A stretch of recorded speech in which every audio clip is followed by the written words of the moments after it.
here today with Ian Pettigrew, who is a positive psychology coach who's witnessed the power of hope in his own life and of those he works with.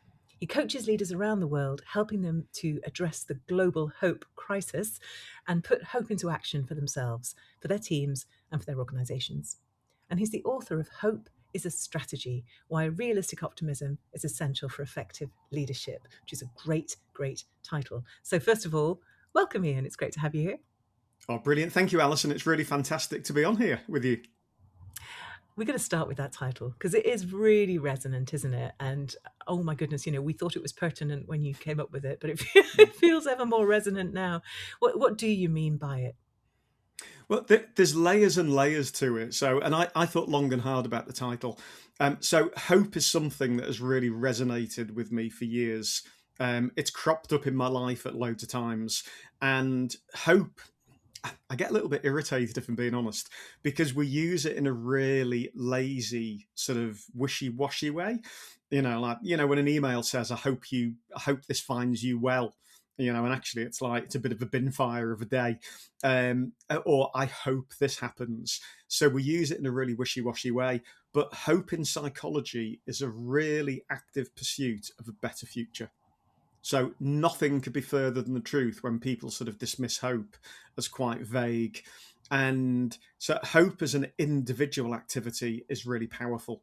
And we might talk a bit later about my recovery from a motorbike accident, or, whether it's a big thing or a little thing or whatever it is. Yeah, but it's like hope is really powerful on an individual level. However, hope, even though it can be an individual pursuit, I really believe it is a game for two or more players, and hope can really come alive in a group, in community, in organizations, because we can do a lot with each other to really to amplify and magnify hope. And this is the world's longest answer to why the book title, but it's because, so I'm obsessed with hope individually, but also in a piece of research that Gallup did, looking at what people say they want from leaders, hope came out as the number one thing that people wanted from leaders all around the world. And that's leaders in businesses, charities, society, families, churches, faith-based organizations, everywhere. People are saying they're looking for hope. And that was particularly more marked amongst younger people, who basically said, we've got more of our lives to live and we really want hope. So I both did research and wrote the book, partly to educate people about hope, because it's a really empowering lens for people, but also to try and fill this gap between, if we don't understand much about hope and yet people are crying out for it from leaders, what can we do as leaders? If we don't even understand it. So how can we find it ourselves as leaders and then really help other people find hope? So that's why the book title and why the premise. I'm absolutely obsessed with hope. And it's clever too, because it speaks to what people say as a sort of throw. Hope is not a strategy. We're speaking in the week or so after Mark Carney said at Davos, nostalgia is not a strategy. Yeah. And those two words are not often used together. What is strategic about hope? Because it's a pursuit of a better future. So one of the things I've created through my own academic research, but that I've shared in the book and I'm sharing openly on a website, is something I call a hope play sheet, which is to provide a really simple coaching and self-coaching tool that helps people find hope. And I'm really proud to see people using that in lots of different things.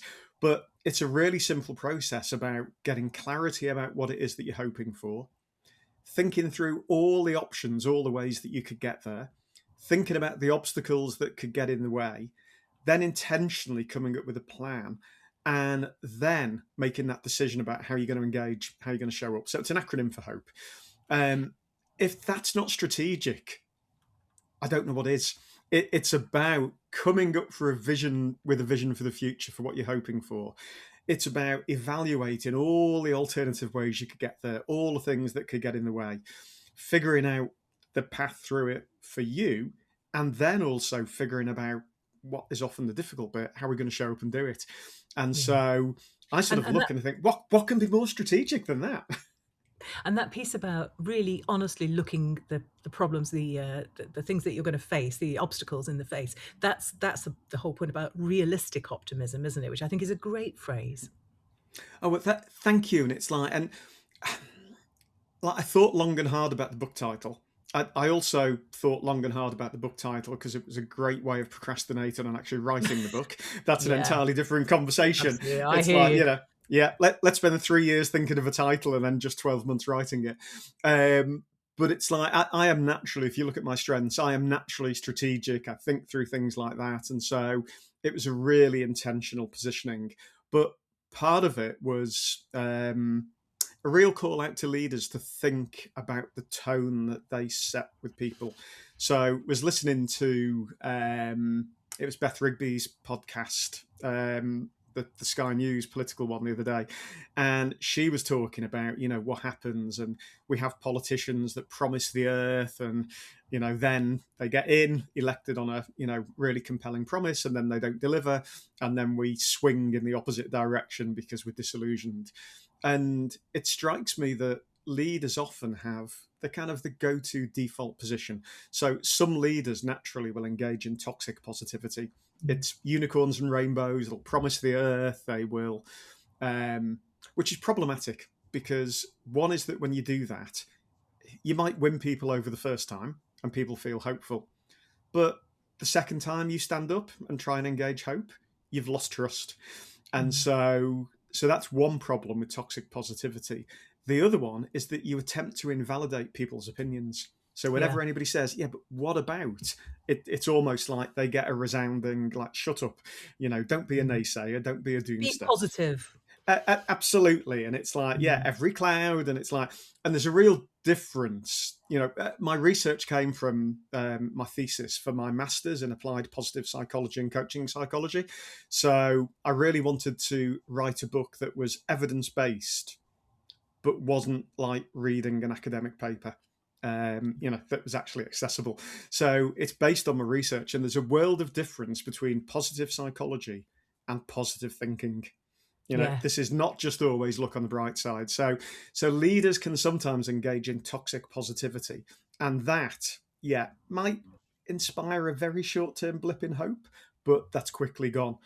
On the other extreme, some leaders go for the doom and gloom.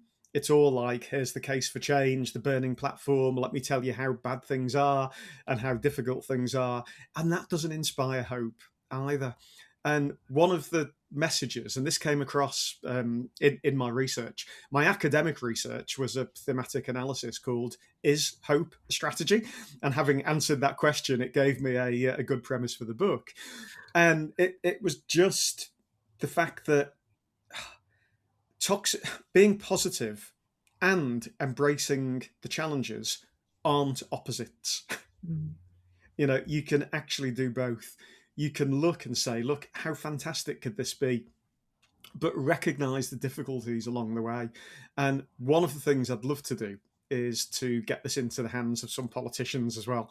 I'm really pleased to see where the book is landing, and there's lots of cases where I know it's making an amazing difference already, even just a few months post-launch. But I'd love to get this in the hands of some politicians because there's a I, there's a subtle shift of behaviour that could make a massive difference. Yeah, at the absolute top levels. And I do Yeah. want to talk to you about post-launch as well. But before I Mm. do, yes, it's absolutely based on your master's research. It's very rigorous and all the rest of it. It's also based on lived experience, isn't it? So just tell us a little bit more about your kind of personal experience of hope that didn't come easy. Well, I guess I'm not unique in people like this. It's that almost anything we do, hope plays a part. So I had a big motorbike accident, 6th of September 1999, which is where I was. I was on the racetrack, Donington Park. I can name the corner, McLean's, and I was doing about 100 mile an hour, just slowing down, and somebody had slowed down on the racing line right in front of me. It was just one of those things. It was unfortunate positioning. So a Honda CBR 600 motorbike and myself parted company at about 100 mile an hour. And the bike bounced a few times along the racetrack. I bounced quite a few times along the racetrack and landed in a heap in the gravel. The race photographer ran up, took one look at me, and I won't repeat the language they used. I don't think it's appropriate on the podcast. And they ran off. And then paramedics appeared a little bit later. I attempted to stand up and quickly realised that my left leg, when I looked down, wasn't as it should be. So I broke my femur completely. My left femur, snapped it really badly, and my foot was facing backwards, not forwards. Sorry. And I broke my collarbone as well. And just that experience of, it took me months before I could walk again. But even in that difficulty, hope, a belief that things would be okay, also the knowledge of what I needed to do to get there, and getting off my backside and doing things. That's what got me to the stage where, I compete in agility with my dog and I can run around, quite happily. I cycle a lot. I'm cycling for an Everesting challenge. It's a combination of all those things. And I know that the physio would always be surprised when I've turned up and they're kind of like, oh, you've done everything. And it's like, well, yeah, of course I have. It's because sitting at home thinking, right, I'm seeing the physio in another couple of weeks, they can do things to me. That does not work. So this concept of hope in all of those elements is what helps to get us there. Even, like you, Border Collie fan, got a Border Collie, we compete in agility. He's had a really bad agility injury. He slipped a couple of times and he's had an iliopsoas strain that most dogs don't get back to agility from. He has. We've been competing again recently and he's winning quite a lot of trophies. And so even with him, it's like, right, can we get him back to agility because he enjoys it? Let's give it our best shot. Let's look at all the things we need to do to get there. And he, like me, has been disciplined in doing the exercises that the physio has given me. So hope, it is, it relates to goal setting, it relates to empowerment, motivation, all sorts of other things. But I found it a really useful lens and an empowering lens as a way of making sense of things. And hope makes a difference. And even in people that are terminally ill, we've got to be really careful about the research. But with cancer patients or people that are terminally ill, hope can extend life expectancy a bit and reduce anxiety and depression. So, and again, improve the quality of it. Absolutely. So massive caveat there. Hope involves, within a reason, playing the hand that you've been dealt. Hope cannot cure cancer. However, hope, that ability to focus on the best outcome you can have and to take control of the things you can do to get there. Absolutely. It is really powerful. And I've experienced that and I've seen it in lots of other people. Yeah. And it's such a beautiful illustration of almost like the best of writing a business book like this, because you're bringing in really rigorous research, your own or desk research from other people. You're bringing in lived experience that you really speak to from the sort of emotional engagement point of view, and you're bringing in professional experience because you've worked with so many different organizations doing this. So it's that sort of trifecta of evidence, isn't it, that really gives you substance in a book. Well, I was going to say I agree, but I'll probably should say thank you instead. That's what I wanted, because I'm always, like, I'm a 3-trick pony. That strengths coach and strengths coaching and hope. That's what I do, and the coach in me is always really wary about giving people an answer. And that was really difficult in writing a book. It's kind of, I'm really wary because my answer to most questions is, well, it depends. And so that made it an absolute challenge. But I really wanted to write something that wasn't just about my personal experience, because I'm conscious, in research, we often talk about, N equals how many people were involved in the research. And there's often a massive criticism of research where N equals 1. In other words, this is what's worked for me, therefore, you should do the same. So things like, is it the book The 5 a.m. Miracle? You know, written by somebody who gets up at 5 a.m., does the most important thing, and it's changed their life. Getting up at 5 a.m. does not work for me. You know, that would, whenever I've tried that, it does not change my life for the better. So that's the reason why I wanted to try and make it really inclusive and offer a broad range of things. But it's been really enjoyable to codify that as well. It's helped me in my thinking, but also to get it out there, you know, and to just not make it something that is in my work and conversations, but to actually get it there much more broadly. Well, so let's talk about that writing process, because it's something that we are very much here for on that podcast, as you know. And it's always interesting talking, particularly to coaches, because what you do is co-created in the moment with your clients. You know, it's responsive, it's reactive, it's very experiential, and so that point about codifying. What did you find hard? What did you enjoy? What did you notice about that process of making a book out of this intellectual property? What did I find hard? Almost everything. uh, Okay. yeah. How long have we got, people? Yeah. So let's go back one. So I had a difficult decision to make because right,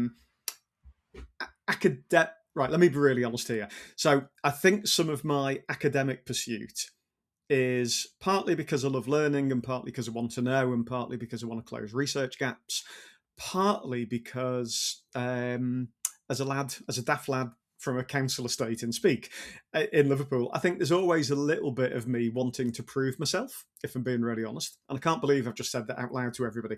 But there's a little bit of sort of almost the, right, let me get more letters after my name, and then you'll know, that I'm okay. So there's a little bit of that. All And around the country, people are nodding, Ian. So thank you. It's the sort of thing yeah, we don't say often enough, and it's well, there. absolutely. But if we keep things like that to ourselves, I think we Right. kid everybody else that, Mm. it's simple for everybody, and it isn't. So my plan with my master's was to then turn it into a PhD. So I deliberately made my research bigger than it needed, and partly that was sort of wanting to pursue just the pursuit to become Dr. Pettigrew. Has got a ring And about it, hasn't it? it has got a ring about it, but I've actually decided not to pursue that. And one of the difficulties was that if I'd have published, I have not published my research as a paper. And one of the reasons is that the publication process is incredibly slow. And I would have probably could have taken 18 months, 2 years to get my paper published in a journal. And the journals insist that you haven't published that elsewhere. So it would have meant that the book writing couldn't really start or take place till after journal publication. So I made an active decision, which is actually, do you know what? I want this to be more accessible to people. But there was a little bit of that was a difficult decision because Mm.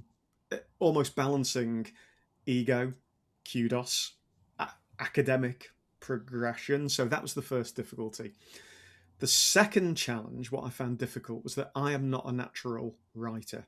And you know this, but others won't, which is that so the reason I knew you was that I have listened to this podcast for years. And that's how I first started to hear about you. And I heard you talk about the writing workshop at Gladstone's Library. So I came along to that thinking, well, if I do that, at least I can prove to myself that I'm not a writer, and I can give up this thing I'm hoping for, having known I've given it my best. And Alison, you gave me what I didn't want. You told me that I could write effectively. And I came away and then did the business book proposal challenge, which was absolutely amazing. But I find the process of writing hard. Wait a And minute. Whoa, back up. You didn't just yeah, do the business book proposal challenge, Ian. You won it. I think it's important to uh, make that clear. okay, thank you, and that gave me hope.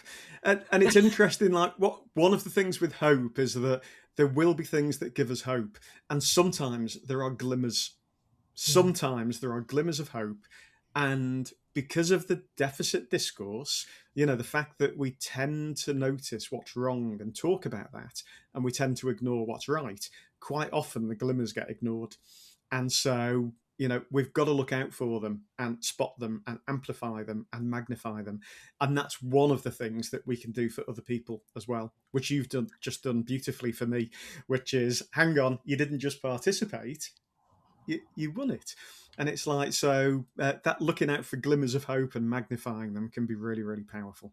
But when you call them glimmers of hope, it feels really sort of positive. And the thing about glimmers of hope is that they often require of us a great deal of hard work, and they often raise fear just in the way you're talking here about. I came to prove that I didn't need to do this, to let myself off the hook, and you took away. I mean, I'd like to think I didn't just tell you could write. I showed you in that. You came out of it, Yes. go, oh no, I can do Yes. this, Yeah. and that's great, and it puts us back on the hook, doesn't it? Absolutely. Absolutely.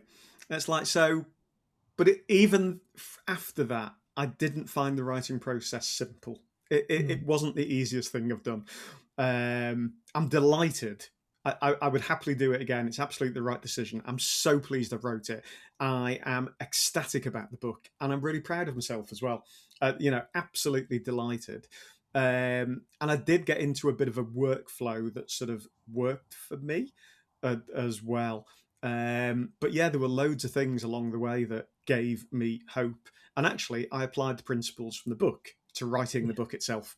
I kept using the Yeah. hope play sheet in terms of writing, because if I've got a process that I know works, why would I not practice what I preach and use that? So what did I find difficult, challenging? A lot. What did I enjoy? I've loved the end product. I've kind of, for those on video, there's a poster of the book as a canvas printed behind me. I've got a copy on my desk. I smile every time I see it. When the books arrived in the post, the author copies, I'm glad I recorded an unboxing video, because I was speechless. It was like watching a child on Christmas Day. I was just so pleased. And so it's all worth it.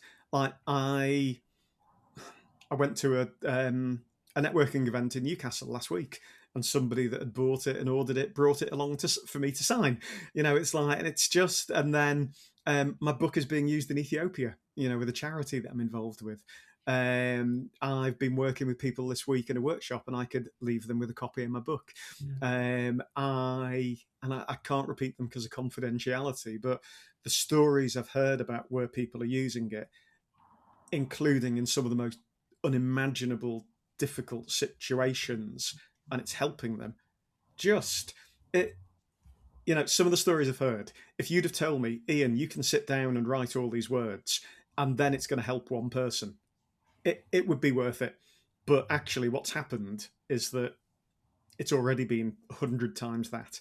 So what I've enjoyed is that sense of pride of seeing it and getting there, but more than anything, it making a difference. And can I That's say going to one be, more? yeah, Go go on. for it. Can I say one more difficult bit? And again, it's possibly an over disclosure. I don't like being the centre of attention, and I've had to lean into that a little bit. So, when it comes to my book launch, was just the most amazing celebration. But it's like an evening all about Ian. And when I go to places and people are like, will you sign this and can we get a selfie with you?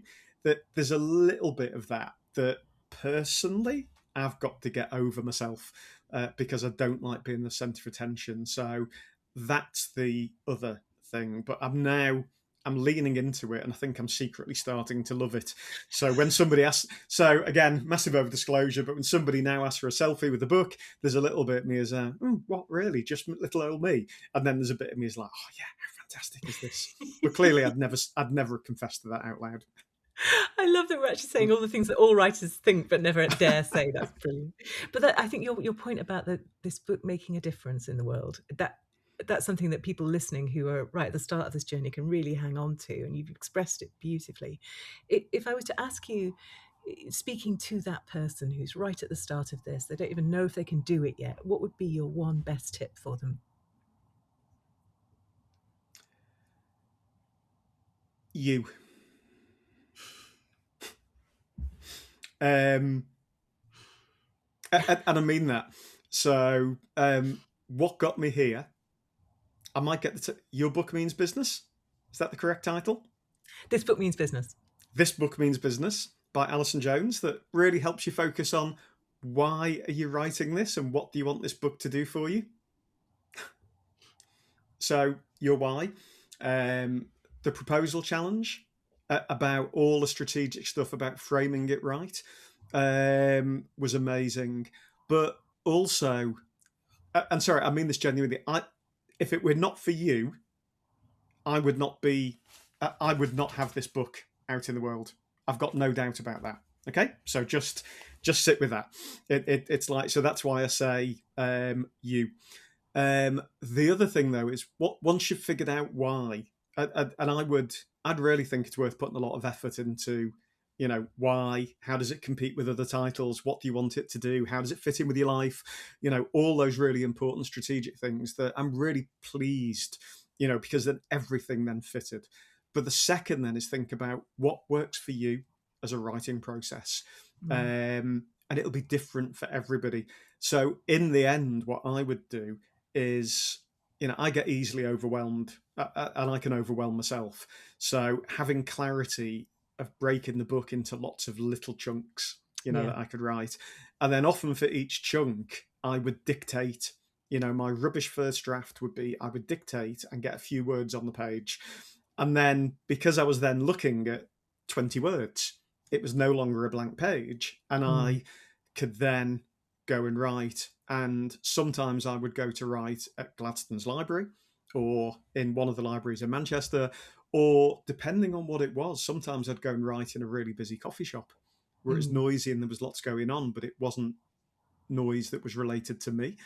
And so once I'd sort of done some experiments and figured a bit about me, I then had a process that worked. And I'm really conscious that what worked for me probably wouldn't work for somebody else. No.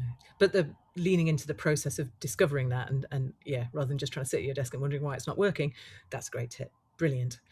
I always ask my guests to recommend a book as well, Ian. What book would you recommend us? It probably, well, yours obviously, but other than that, the other one that actually probably leans into the conversation we've just had is Eric Ries, The Lean Startup. Yeah. And it's all about hypothesis testing and little experiments to find stuff and to figure stuff out. What's the kind of quickest, dirtiest, cheapest experiment you could do that gives you the answer that you need? And so even with like a writing process, you could get to the end of writing a book and think, right, I've written 50,000 words and now I've figured out what I'd do differently next time. Or you can do some really intentional experiments, try some different ways. And before you finish chapter 1, you've actually got an idea of your writing process. So Eric Ries, The Lean Startup, has been massively influential in just loads of different areas of my life. Yeah, it's so good for writing for work. Yeah, brilliant principle. Thank you. Now, Ian, if people want to find out more about you, more about Hope is a Strategy, more about your work, where should they go? LinkedIn is a really good place to be. I'm quite active on LinkedIn, so as Ian B. Pettigrew. And Hope is a Strategy has also got a company page on there where I'm sharing some resources around hope. Also on Instagram, you'll find Hope is a Strategy as well. But I've also got a companion website to the book, which is hope.tips. So hope.tips. Oh, nice. Oh, I like the suffix. It took me ages to find I think I could buy hope.com for about £100,000 or something. I can't remember. And I wanted a really short URL. I didn't want to be telling you it would be hope_is_ the strategy books, something. So it spent ages. And then I found hope.tips was available. And so that's a place where I'm sharing resources. And the Hope play sheet that I mentioned as well is available on there to download as a PDF without registering or providing any information. But LinkedIn, where I'm on there as Ian B. Pettigrew, is a really good place to start. Well, I'll put the LinkedIn profile, the page for the book, and the resource page for the book, which I absolutely love that suffix. That's so clever. I'll put those all up on the show notes at extraordinarybusinessbooks.com. Ian, Thank you. You've brought me closer to tears today than I'm accustomed to in these podcast interviews, but I forgive you. And it's been wonderful talking to you. Congratulations on the launch of Hope as Strategy. Oh, thank you so much, Alison. It's really important. One of the things we can do with hope is hope in community means we can point out to other people the positives in what they've done, their strengths and their contribution. So it would be really deficient of me if I didn't do that with you. So apologies, but thank you very much. And it's You're been very an welcome. absolute pleasure to be a guest on the podcast that started my journey. Oh, that's a wonderful way to finish it. Thank you, Ian, so much. Thanks, Alison.